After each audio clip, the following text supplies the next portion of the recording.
یہ تو باتیں ہیں، وہ بلڈ جو خراب ہوتا ہے وہ کہاں سے شروع ہوا، کیوں خراب؟ میرا خیال ہے آج سے 200 سال بعد. ابھی تو اس کا ناول کا میرا خیال ہے کہ نہ زکریا صاحب کو پتہ چلتا ہے، اور میں بھی سمجھتی ہوں مجھے بھی معلوم نہیں ہے، لیکن میرا پورا یقین ہے کہ ایک وقت ایسا ضرور آئے گا جب لوگوں کو پتہ چلے گا کہ حرام کھانے والے بظاہر پھلتے پھولتے ہیں، ان کی کوٹھیاں، بنگلے، پجیرو، لڑکوں کی شادیاں، لیکن ان میں جو ایک مایوسی کی جو چال چلی جاتی ہے نا، وہ ان کو چاہے جسمانی طور پر وہ زندہ رہیں، اندر سے وہ ختم ہو جاتے ہیں. یہاں ساری ہند سندھ کے گدھ جمع تھے اور سمن کی نوعیت پر غور و فکر میں مشغول تھے. ان کے حلق سے ایسی آوازیں نکل رہی تھی جیسے جلتی استری پر پانی کے چھینٹے. پہلے راجا گدھ نے ایک نوعمر گدھ کو سارے جنگل میں مخبری کے لیے بھیجا. جس لمحے تشفی ہو گئی کہ بات کو لوڑنے والا کوئی موجود نہیں، تو آپس میں گفتگو ہونے لگی. ایک بوڑھے گدھ نے کہا، راجا گدھ، دیکھ تو ان پر کیسی افتاد پڑی. اس بار جب جنگل کے باسی جمع ہوں گے تو ہمیں ضرور جنگل بدر کر دیں گے. وقت تنگ ہے، ہماری تیاری نہیں ہے. چیل، عقاب، شاہین، شکرے سب ہماری جان کے دشمن ہیں. تجھ کو اگر کچھ کرنا ہے تو اب کر، اب ورنہ ہمیں بتا دے کہ ہم اپنا منہ لے کر جہاں چاہیں چلے جائیں.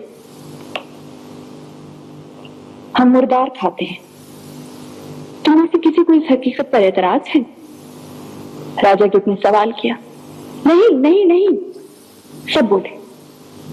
اور ہم چاند راتوں میں دیوانے پھرتے ہیں. پھر کسی کو کیا کسی کو؟ ایک ٹکڑی سی آواز آئی. ہے نا، سب پرندوں کو ہے، ان کو دیوانگی سے خوف آتا ہے. سیدھی سی بات ہے راجا، آپ پرندوں سے کہیں کہ ہمیں جنگل بدر کرنے کی بجائے وہ اپنا محاسبہ کریں. سکون قلب کیا مطلب آپ کی نہیں؟ سکون قلب کا مطلب قلب سکون میں آ جائے اور بند ہو جائے تو سکون ہی سکون. وہ بھی ہے، وہ اس کی بھی بڑی آرزو ہوتی ہے کہ موتو قبل ان تموتو، مرنے سے پہلے مر جاؤ. ہاں، یہ بھی ایک حکم ہے، لیکن اس کی بات پھر ہم بعد میں کریں گے اگلے پروگرام میں. سکون قلب سے یہ مراد ہے کہ انسان اپنی اندر کی ایوولوشن کے لیے بے قرار ہے. باہر تو ہو رہی ہے لیکن اندر سے بھی وہ اپنے آپ کو ایک بہتر انسان بنانے کا خواہش مند ہے. اور انسان کا سب سے بڑا دشمن اور سب سے بڑا اس کا خوف دہندہ جو ہے وہ اینگزائٹی ہے، تشویش. انسان تشویش سے نکلنا چاہتا ہے، وہ چاہے مشرق کا ہو چاہے مغرب کا ہو. اینگزائٹی کی بیماری سے نجات حاصل کرنے کا خواہش مند ہے.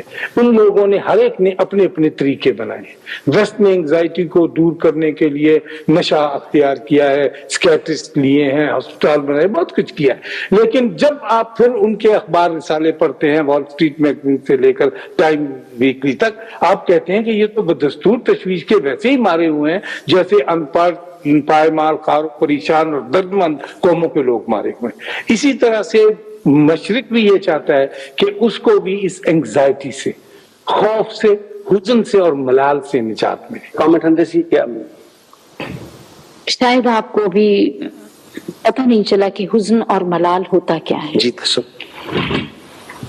جس روز آپ کو پتہ، امجد جانتے ہوں گے ضرور، مجھے پورا یقین ہے. نیک آدمی نہیں ہے وہ جانتے ہیں. یہ تو بریک بھی اتنی اچھی نہیں کرتے. نہیں، مجھے پورا یقین ہے، مجھے پورا یقین ہے کیونکہ وہ شاعر ہیں. جی بالکل، اور بہت اچھے شاعر ہیں. اور مجھے پورا یقین ہے کہ رات کے پچھلے پہر ان کے ضرور گھر کے ارد گرد آندھی چلتی ہوگی جس کا ان کو صرف احساس ہوگا. جو لوگ واقعی حزن اور ملال میں پھنس جاتے ہیں نا جی، اور برسوں اس تشویش میں رہتے ہیں، ان کو ضرور سکون قلب کی تلاش ہوتی ہے. وہ چاہے ایک عشق کریں، چاہے نیا کاروبار کریں، چاہے شہر چھوڑ کے چلا جائیں، چاہے پروفیشن تبدیل کر لیں، وہ اس کیفیت سے ضرور رہائی چاہتے ہیں. اور اسی کا نام انہوں نے سکون قلب رکھا ہوا. اس کیفیت سے نکل جانے کا نام، چاہے بڑی کیفیت میں پھنس جائیں، اس سے بڑی تکلیف میں پھنس جائیں. آپ نے دیکھا ہے کہ جب ایک گھر میں 25-30 سال تک غریبی رہتی ہے تو وہ ساری شخصیتیں جو ہیں اس گھر کی کیسی ہو جاتی ہیں. اور وہ کہتے ہیں چاہے ہم اس سے زیادہ غریب ہو جائیں لیکن اس جھمیلے سے ہم ضرور نکل جائیں. جب کوئی شخص 40